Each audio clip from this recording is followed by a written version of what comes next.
नमस्ते बिहार तृतीय बृहद जनसंवाद कार्यक्रम में व्यवस्था करने की कोशिश हुई कि अधिक से अधिक लोगों को हम लोग कुर्सी की व्यवस्था करें, लेकिन जो लोग आ रहे हैं आइए और यहाँ पर जहाँ जगह मिले वहाँ जगह लीजिए। और अब आगे आपके बीच अमित कुमार मोनू जी, जो आप ही के रोहतास के हैं, युवा कलाकार हैं, वो अपनी प्रस्तुति देंगे। और एक बार फिर आपके बीच हैं हमारे साथी कलाकार अमित कुमार मोनू जी। Hello hello. चलिए, आप सभी के बीच में आज आने का मौका मिला हमारे आईजी आदरणीय श्री विकास भाई सर के माध्यम से।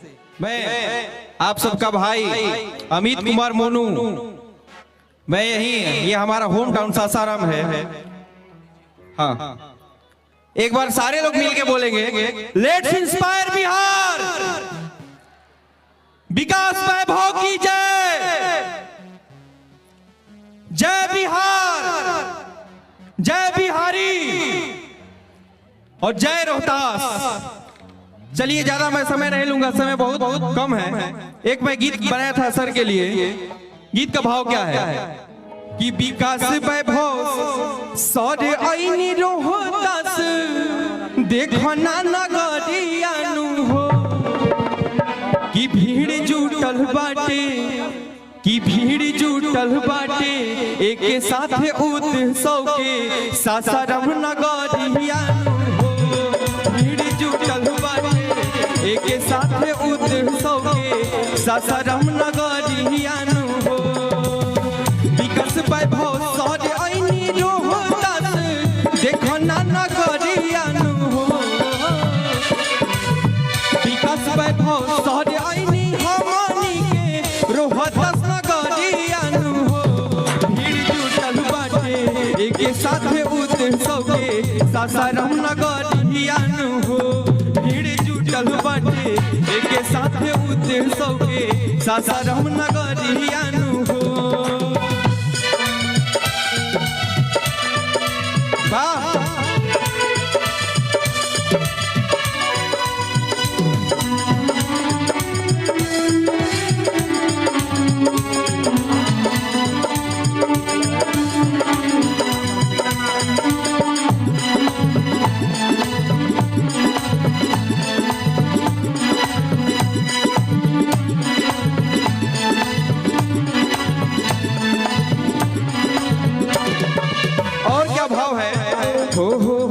शिक्षा रोजगार के आगे बढ़ाई है, सब लोगवा मिलके है कदम उठाई है। शिक्षा रोजगार के आगे बढ़ाई है,